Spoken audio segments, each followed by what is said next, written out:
দর্শক, দেশে গত কয়েকদিন ধরে যে জিনিসটা সবচেয়ে বেশি আলোচিত হচ্ছে তা হলো আইন শৃঙ্খলা নিয়ন্ত্রণ লুজ হয়ে যাওয়া বা শিথিল হয়ে যাওয়া।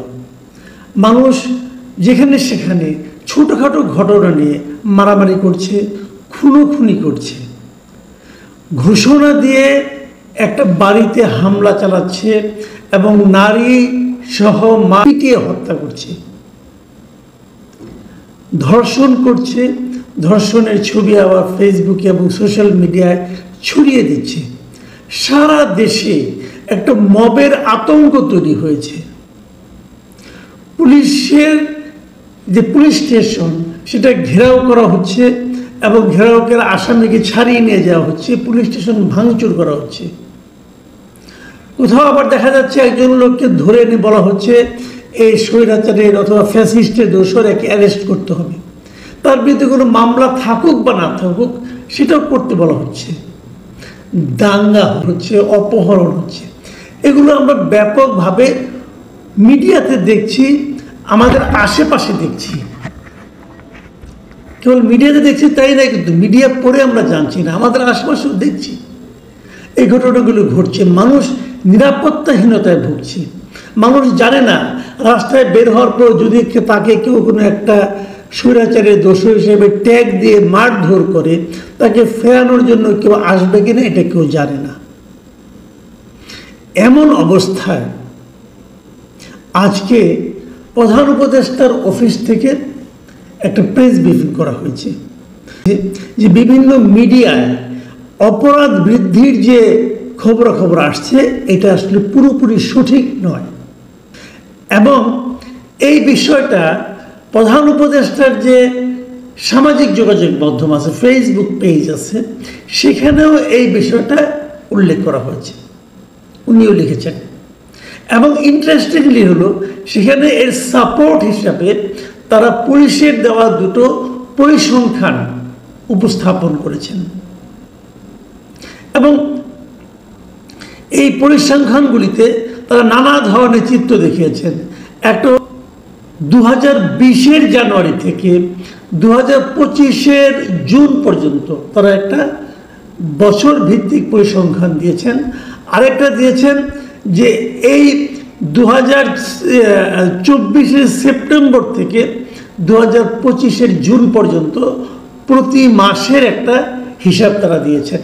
বিভিন্ন বিষয়, ডাকাতি কত হয়েছে, দস্যুতা, খুন, দ্রুত বিচার, দাঙ্গা, ধর্ষণ, অ্যাসিড নিক্ষেপ, এরকম নানাগুলি ক্যাটাগরিতে তারা এগুলো দিয়েছেন এবং এটা দেওয়ার মাধ্যমে এর উপর নির্ভর করে তারা বলতে চেয়েছেন যে এই সময় আসলে প্রেস ব্রিফিং যেটা হয়েছে সেখানে প্রধান উপদেষ্টার যিনি উপ প্রেস সচিব আবুল কালাম আজাদ মজুমদার তিনি যে জিনিসটা বলেছেন, আমি কিন্তু দু একটা জিনিস আপনাদের পড়ে শুনুন। বলেছেন গত 10 মাসে বড় অপরাধের ক্ষেত্রে স্থিতিশীলতার প্রবণতা দেখা যাচ্ছে। মানে যে অপরাধগুলি বড় বড় অপরাধ, খুন টুন হাবিজাবি, এগুলোর ক্ষেত্রে স্থিতিশীলতা দেখা যাচ্ছে, মানে বাড়েও নি কমেও নি। আচ্ছা, আর বলেছেন যে 2024 সালের সেপ্টেম্বর জুন পর্যন্ত সরকারি অপরাধ পরিসংখ্যানের ভিত্তিতে যে কথাগুলি পাওয়া গেছে, তিনি বলেছেন চলতি বছরে অপরাধের ঘটনা তীব্রভাবে বেড়েছে। পরিসংখ্যান মতে এমন দাবি পুরোপুরি সত্য নয়, মানে বেড়েছে কি বাড়েনি এই জিনিসটার ব্যাপারে ওনার বক্তব্য হলো আমরা যদি পরিসংখ্যানের দিকে তাকাই তাহলে আমরা বলবো যে বেড়েছে যে, এবং দাবি যারা করছেন দাবিটা ঠিক না। মানে অপরাধ বাড়েনি, এটা আমাকে আপনাকে বুঝতে হবে পরিসংখ্যানের দিকে তাকিয়ে। পরিসংখ্যান বলছে বাড়ে নাই। আপনি কি পরিসংখ্যান দেখে টের পান যে আপনার পাশে মারামারি হলো কিনা? ওই যে মিটফোর্ডে চাঁদার দাবিতে অথবা যে কোনো কিছুতে একটা লোককে যে পিটিয়ে মেরে ফেলা হলো, ওই লোক কি পরিসংখ্যান দেখে তারপর দোকান খুলেছিল? তাহলে তো তার মরার কথা ছিল না। পরিসংখ্যানের উপরে এই যে নির্ভরতা, এটা কতটুকু কি সত্য এবং এই পরিসংখ্যানটা কে তৈরি করেছে? পুলিশ তৈরি করেছে। কার পুলিশ? এই সরকারের পুলিশ। তো সরকারের পুলিশ কি এমন পরিসংখ্যান করবে যাতে সরকার বিব্রত হবে? বাদ দেন এই কথা। সরকারের পুলিশ যখন একটা খুনের হিসাব করে অথবা একটা দাঙ্গার হিসাব বলতে পারে, যে সমস্ত দাঙ্গায় তাদের এখানে মামলা হয় সেগুলো নিয়ে তারা বলতে পারে। যেগুলো মামলা হয় না সেগুলো কেউ জানে না। কিন্তু মানে পরিসংখ্যান নিয়ে বলার আগে না আমি একটা কথা বলার লোভ আসলে সামলাতে পারছি না। অনেক আগের কথা, আপনার মার্কিন সাহিত্যিক ছিলেন, বিখ্যাত সাহিত্যিক, যাকে নাকি অনেকেই রসিকতার জন্য খুব বিখ্যাত বলেন, তিনি হলেন মার্ক টোয়েন। মার্ক টোয়েন একটা কথা বলেছিলেন। উনি বলেছিলেন, উনি আসলে নিজের নামে বলেননি, উনি দাবি করেছিলেন যে ওই সময় যে ব্রিটিশ প্রধানমন্ত্রী ছিল তিনি নাকি এই কথাটা বলেছেন বলে মার্ক টোয়েন দাবি করেছিলেন। তবে ডিজনি কথা বলেছেন এমন কোনো প্রমাণ কখনো পাওয়া যায়নি। কাজে লোকে এটাকে মার্ক টোয়েনের বাণী হিসাবে মানে। তিনি বলেছিলেন আসলে there are 3 kinds of lies, 3 ধরনের মিথ্যা আছে। কি কি? Lies, damned lies and statistics. যদি বাংলায় বলি, মিথ্যা 3 ধরনের মিথ্যা আছে। একটা হলো মিথ্যা, একটা হলো জঘন্য মিথ্যা, আর একটা হলো পরিসংখ্যান। পরিসংখ্যান দিয়ে অনেক মিথ্যাকে এস্টাবলিশ করার চেষ্টা বিভিন্ন সময়ে বিভিন্ন সরকার বিভিন্ন করার চেষ্টা করেছেন। কিন্তু পরিসংখ্যানের উপর বেশি নির্ভর করা ঠিক না। ডক্টর ইউনূস তার পেজে যে পরিসংখ্যানগুলো উল্লেখ করেছেন, সেই পরিসংখ্যানগুলো উল্লেখ করার সময় উনি কি জানতেন না যে পরিসংখ্যানটাকে আসলে যে এক ধরনের মিথ্যা হিসেবে সাধারণ মানুষের কাছে প্রতিভাত হয়? তা উনি পরিসংখ্যানের উপর ডিপেন্ড করলেন কেন? মানুষের জীবনযাপনের উপর কি দেখছি আমরা, এটা কি প্রত্যেকটা মানুষ নিজেরাই জানেন না? জানেন তো। তাহলে আমি ভালো আছি কি নাই এটা আপনি প্রধান উপদেষ্টা পরিসংখ্যান দিয়ে আমাকে প্রমাণ করবেন, নাকি আমি নিজেই আমার গায়ের চামড়া দিয়ে টের পাচ্ছি কি নাই? আমি ভয়ে আছি না আনন্দে আছি এটা তো আমি রাস্তায় বের হলেই টের পাই।